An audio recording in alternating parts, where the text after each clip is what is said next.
Assalamualaikum warahmatullahi wabarakatuh. Selamat pagi anak-anak.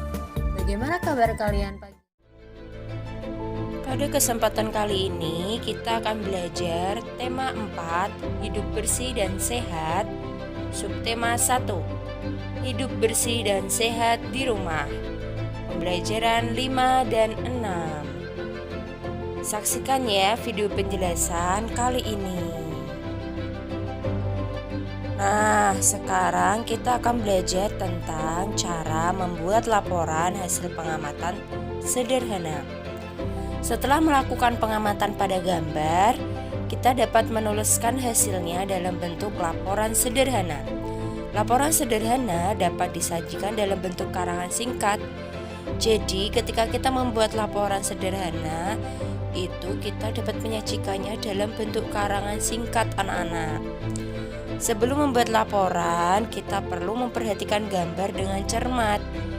Temukan hal-hal pokok yang ada pada gambar. Hal-hal pokok tersebut berhubungan dengan peristiwa atau kegiatan pada gambar. Setelah itu, kita dapat mulai menyusunnya menjadi sebuah laporan sederhana. Nah, cara untuk membuat laporan hasil pengamatan sederhana ini, kita harus melihat gambar yang hendak kita tuliskan hasil pengamatannya dengan cermat agar kita mengetahui anak-anak apakah isi daripada gambar tersebut. Nah, sekarang kita coba untuk membuat laporan hasil pengamatan sederhana. Pertama kita akan menulis 4 pertanyaan yang berkaitan dengan gambar yang ada di situ di slide.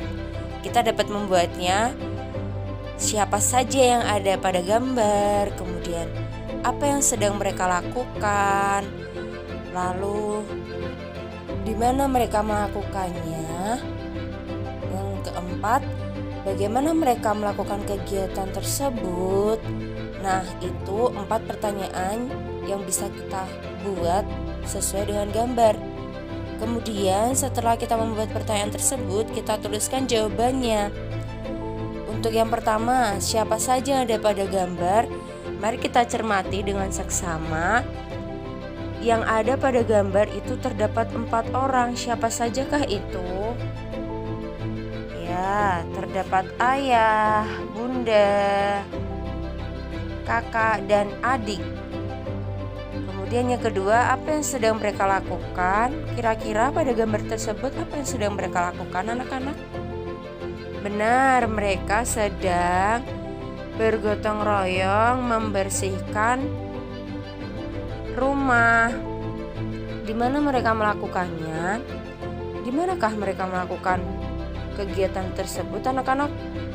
Benar, mereka melakukannya di rumah. Jadi mereka sedang bersama-sama membersihkan rumah. Kemudian yang keempat, bagaimana mereka melakukan kegiatan tersebut? Nah, mereka membersihkan rumah ini dengan menggunakan apa? Ya, mereka membersihkan rumah dengan menggunakan sapu, kemudian menggunakan kemoceng, ember, kemudian pel, dan box untuk meletakkan mainan. Nah, begitu. Kemudian yang ketiga, kita merangkainya menjadi bentuk laporan sederhana.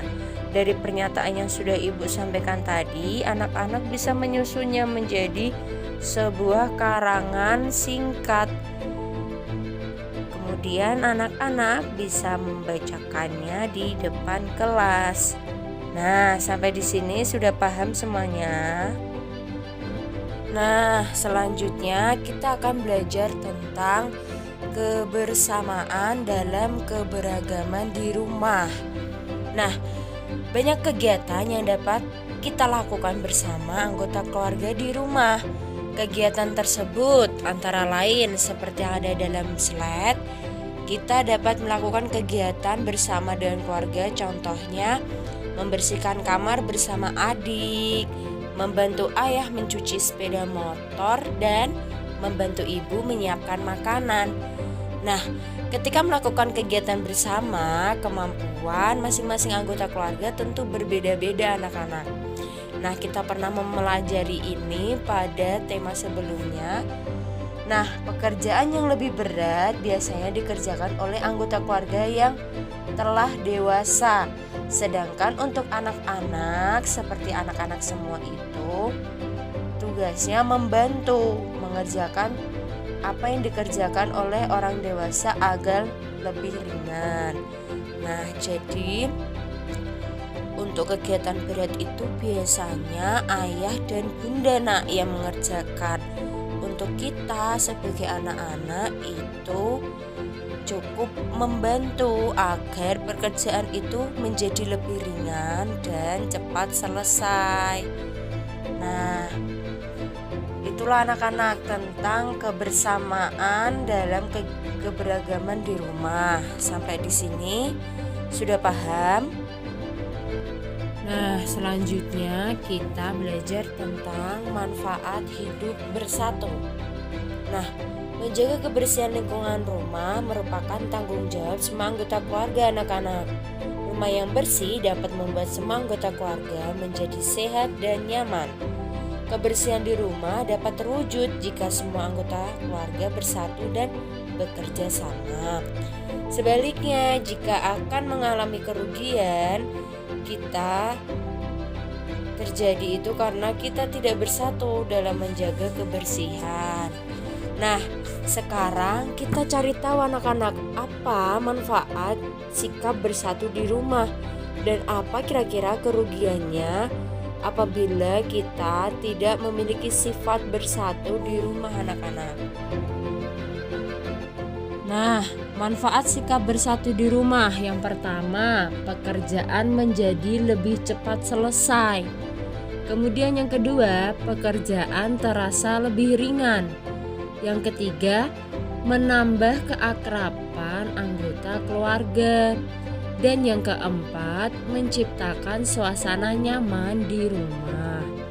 Kemudian kerugian sikap tidak bersatu di rumah. Yang pertama, pekerjaan menjadi lebih lama selesai. Yang kedua, pekerjaan terasa lebih berat.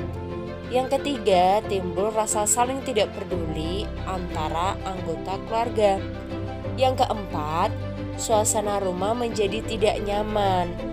Nah, itulah anak-anak, apakah manfaat sikap bersatu dan kerugiannya?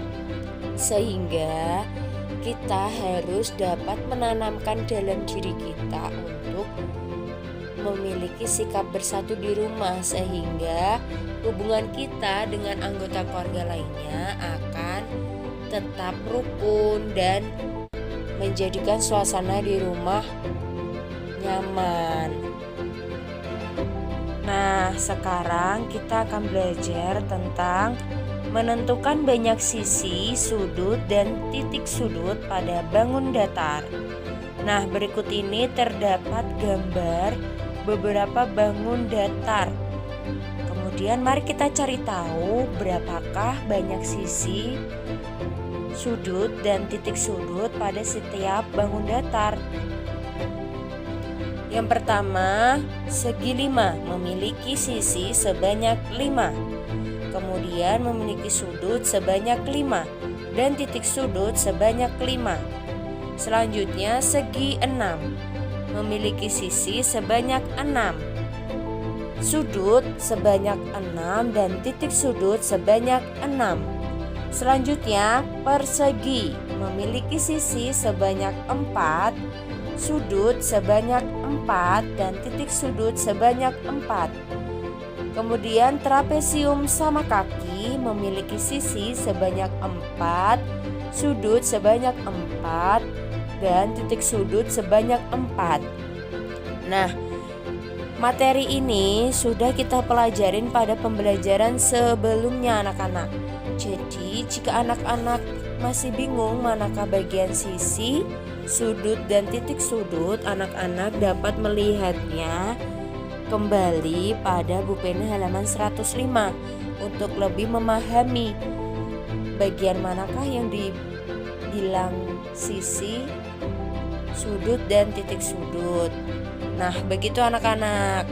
Sampai di sini sudah paham?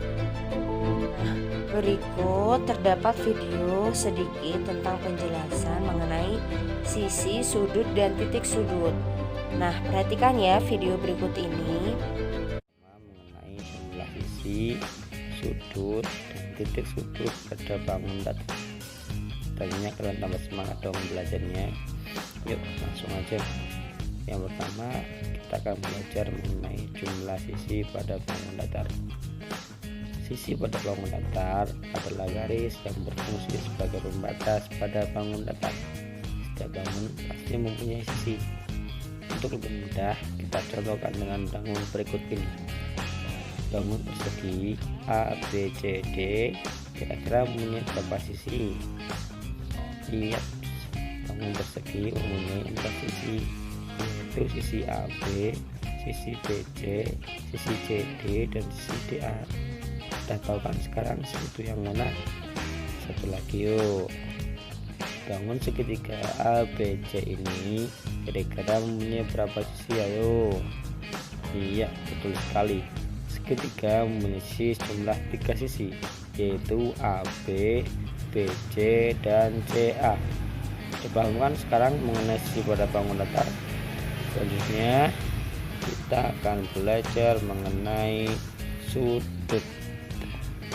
Sudut adalah perpotongan antara dua buah sisi, dan titik dari perpotongan dua sisi tersebut disebut sebagai titik sudut. Untuk lebih paham, perhatikan contoh berikut. Bangun persegi ABCD ini kira-kira mempunyai berapa sudut? Ayo. Tadi sudah disampaikan bahwa sudut merupakan perpotongan dua sisi. Jadi pada persegi ini terdapat berapa? Iya, ada 4 sudut, yaitu sudut ABC, sudut BCD, CDE, dan DEA. Begitupun dengan titik sudutnya. Jumlah titik sudut sama dengan jumlah sudutnya. Jadi berapa jumlah titik sudutnya?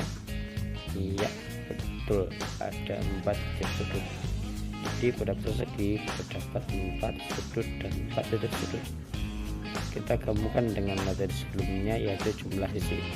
Jadi berapa jumlah sisi, sudut, dan titik sudut pada persegi?